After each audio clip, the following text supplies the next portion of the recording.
Education is the most powerful weapon you can use to change the world. ये जो line है ये Nelson Mandela जी ने कही है।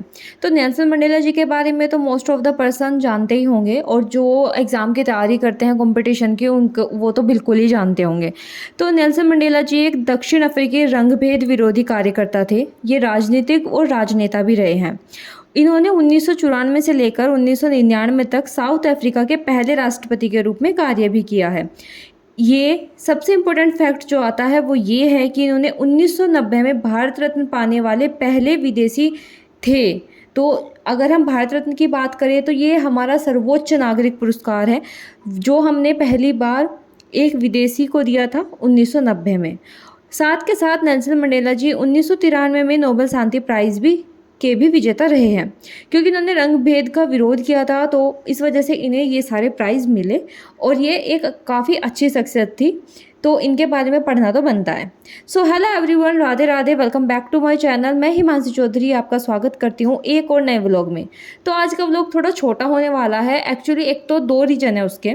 एक तो रात के टाइम मुझे नींद नहीं आ रही थी, तो आज मैं सुबह उठने के बाद थोड़ी देर सो गई थी। दूसरा, अब मैं सो के उठी हूँ, मतलब ज़्यादा भी नहीं सोई थी, बट हाँ नींद पूरी कर ली थी आज मैंने, क्योंकि मुझे 2 दिन से बिल्कुल भी नींद नहीं आ रही थी। उसके बाद क्या हुआ कि आज हमारे यहाँ पर पावर कट था, लाइट बिल्कुल भी नहीं थी। मैं उठी अपने टाइम पे थी, मैंने कॉफ़ी बनाई, सब काम करा, बट मैं आज उतना प्रोडक्टिव डे नहीं रहा जितना होना चाहिए था। मतलब मैं ज़्यादा बना सकती थी बट नहीं बन पाया, क्योंकि आज लाइट नहीं थी। लाइट नहीं थी तो वाईफाई नहीं चलता और सारे का सारा चीज़ बंद हो जाती है। और आपको नहीं पता कि गर्मी कितनी है दिल्ली में। दिल्ली की गर्मी ने हालत ख़राब कर रखी है। साक्षी घर गई हुई है, मतलब मेरठ, तो वो बोल रही है कि यहाँ पे इतनी गर्मी नहीं है जितनी वहाँ पे है। तो इतना बुरा हाल है कि गाँव में तो फिर भी सही है, और गाँव में जाना इसलिए नहीं है क्योंकि गाँव में हमारी पढ़ाई नहीं हो पाएगी। और रही बात इसकी कि दिल्ली रहना इम्पोर्टेंट है या नहीं, देखिए बिल्कुल भी इम्पोर्टेंट नहीं है। अगर आपका घर में कोई काम ना हो और आपको सिर्फ पढ़ाई का काम है तो आप अपने घर में भी पढ़ सकते हैं। तो आज हम क्या क्या पढ़ने वाले हैं वो चीज़ पहले हम डिस्कस कर लेते हैं। आज है हमारा डे 47, जो हमने 90 डेज़ का टारगेट बनाया था। एंड सो स्पेशल थिंग कि आप अपनी जो तैयारी है उसको बूस्टअप ही रखिएगा। एग्ज़ाम डेट हमारी कभी भी आ सकती है, जैसे आपने कल देखा ही होगा कि हर एक महीने की डेट रिलीज़ होती जा रही है। एंड उसने एक चीज़ का प्लस पॉइंट ये है कि जब एसएससी के पेपर नहीं है तब DSSB का पेपर नहीं है, बट उन्होंने ऐसा नहीं करा कि इस मंथ में नहीं देते। उन्होंने वो डेट हटा दी है जिस टाइम पे एसएससी का पेपर है, और उसके अलावा जो डेट बची हुई है उस दिन वो पेपर करा रहा है। तो हमें भी ज़्यादा मतलब वो ढीला नहीं पड़ जाना कि मतलब बिल्कुल ही छोड़ दे पढ़ना कि अब तो हमारा सितंबर में होगा या अक्टूबर में होगा। देखिए जब होना होगा हो जाएगा, बट अपनी तैयारी अच्छी रखें। कभी कभी डर लगने लग जाता है। आज मुझे भी लगा कि बोल रहे हैं कि अगस्त में एग्ज़ाम हो जाएगा, तो थोड़ी देर के लिए मुझे भी लगा कि यार थोड़ा जल्दी हो रहा है और मुझे बहुत डर लग रहा है। तो क्योंकि मेरा पार्ट 2 में आपको पता है अभी मेरा पार्ट 2 बहुत ज़्यादा पड़ा हुआ है, एंड पार्ट 1 में भी कुछ अच्छे मार्क्स इंग्लिश में और जीके में आ नहीं रहे। तो ये सबसे बड़ा रीज़न है। तो आज क्या हम पढ़ने वाले हैं वो डिस्कस करें पहले। तो सबसे पहले वही वोकैब मैं कर रही हूँ।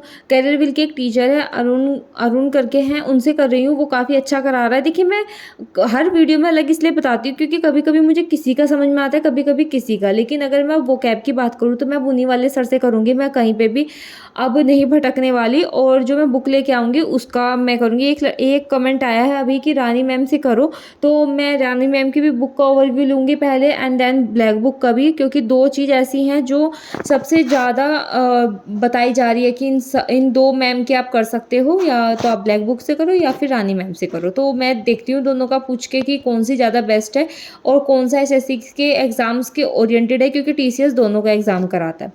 तो फिर मैंने किया pipe and sisters, and then मैंने किया प्रोनाउन। और आज हिंदी में मेरा टॉपिक था कारक, प्रसर्ग, लिंग और वचन। फिर था मेरा स्टैटिक जीके का म्यूजिकल इंस्ट्रूमेंट्स। पता नहीं मेरे को ये समझ में नहीं आ रहा कि इतने सारे नाम हैं। जैसे कि मैंने कल पढ़ा था कि स्टैटिक जीके में मैंने शास्त्रीय नृत्य करे थे। तो शास्त्रीय नृत्य में इतने सारे लोग उन नृत्य को कर रहे हैं, मतलब कन्फ्यूजन इतनी क्रिएट हो रही है ना, तो इसको हमें रिवीजन बहुत ज़्यादा करना पड़ेगा। एंड आई मस्ट से कि आप लोग स्टैटिक जीके पे और करंट अफेयर पे ज़्यादा ध्यान दें। जैसे कि आपने बॉर्डर वाले एग्जाम में देख लिया ही होगा कि current affair, polity and static GK सबसे ज़्यादा पूछे जाने वाले जो सब्जेक्ट हैं वो हैं। तो हमें इन पर ही कमांड बनानी पड़ेगी, क्योंकि हमें जो इस साल पेपर हो रहे हैं उसके हिसाब से ही हमें सब चीज़ें करनी पड़ेगी। तो आप इसको भी कर सकते हैं। एंड देन मेरा आज का टॉपिक है रियल एनालिसिस, और मुझे शाम के टाइम क्लास लेनी है कॉम्प्लेक्स एनालिसिस की भी, क्योंकि सर ने आज कॉम्प्लेक्स स्टार्ट कर दिया है। एंड देखती हूँ कि मैं उसके PDF मेरे प्रिंट आउट हो रहे हैं नहीं, अगर किसी से मतलब होंगे तो मैं उनसे मंगा के प्रिंट आउट करूँगी। जो पहला टॉपिक लीनियर अलजेब्रा हुआ है उसके मेरे जो नोट्स है वो डाउनलोड नहीं हो रहे, I don't know why, but देख लूँगी कि कहाँ से होगा कहाँ से नहीं। तो आज मैं रियल एनालिसिस और 2 टॉपिक हैं, तो कॉम्प्लेक्स एनालिसिस की एक क्लास लूँगी एंड रियल एनालिसिस मैंने खुद से स्टार्ट किया है। तो चलिए ये स्लॉट कंप्लीट कर लेते हैं एंड देन उसके बाद में हम आपसे फिर से मिलते हैं।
इतनी ज़्यादा गर्मी तो हो ही रही थी, ऊपर से आज लाइट भी चली गई, और लाइट गए हुए कम से कम आधा घंटा हो रखा है और गर्मी के मारे बुरा हाल है। मतलब अब ये पावर कट लिया करेगा दिन में और पूरी बुरी हालत हो जाया करेगी।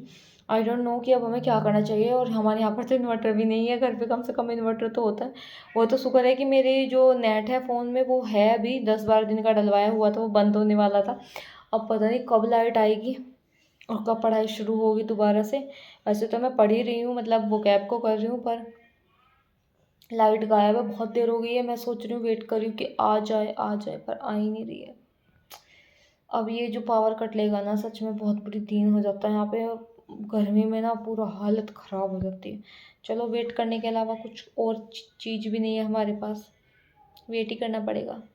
तो लगभग 3-4 घंटे के बाद लाइट ने दर्शन दे ही दिए, और फिर मैं पढ़ने के लिए बैठी। तो उस टाइम तक मुझे थोड़ा सा आलस आ गया था, क्योंकि गर्मी इतनी ज़्यादा हो रही थी तो मैं लेट गई थी, और बहुत ज़्यादा गर्मी इतनी लग रही थी ना, मतलब आज तो सच में हालत ख़राब हो गई। आज मतलब मेरा दिन चाह के भी प्रोडक्टिव इतना नहीं हुआ जितना मैं चाह रही थी हो जाए।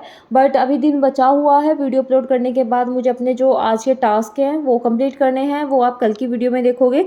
तो आज की वीडियो थोड़ी छोटी है, क्योंकि आज मैं आपको बता ही दिया रीजंस क्या क्या रहे हैं। बट हाँ, प्लस पॉइंट ये है कि मैंने अपनी नींद पूरी कर ली है, और वो भी शुक्र है कि मैं सुबह सो गई थी। नहीं तो अगर दिन का रखती कि और लाइट चली जाती तो फिर मेरी तबीयत ख़राब होनी पूरी तय थी। इसमें मुझे कोई भी नहीं बचा सकता था। तो आज मैंने सिर्फ ये टॉपिक कवर अप किए हैं। वैसे मैंने जितने भी टॉपिक बनाए थे वो सारे कवर हो गए हैं। सिर्फ रियल एनालिसिस ऐसा बचा हुआ है जिसके मुझे 3 चैप्टर करने थे, बट वो अभी कल से पेंडिंग में है। तो आज मैं रात तक उसको पूरा कर लूँगी। एंड कॉम्प्लेक्स की मैं क्लास लेके ही सोऊंगी, क्योंकि मुझे कुछ भी बैकलॉग में नहीं रखना है। क्योंकि अगर मैं 2 टॉपिक एक साथ लेके चल रही हूँ तो फिर मुझे थोड़ी मेहनत और ज़्यादा करनी पड़ेगी। एंड पार्ट 1 को भी मैं सजेस्ट करूँगी कि आप लोग साथ में लेके चलें, क्योंकि दोनों का बहुत बर्डन है।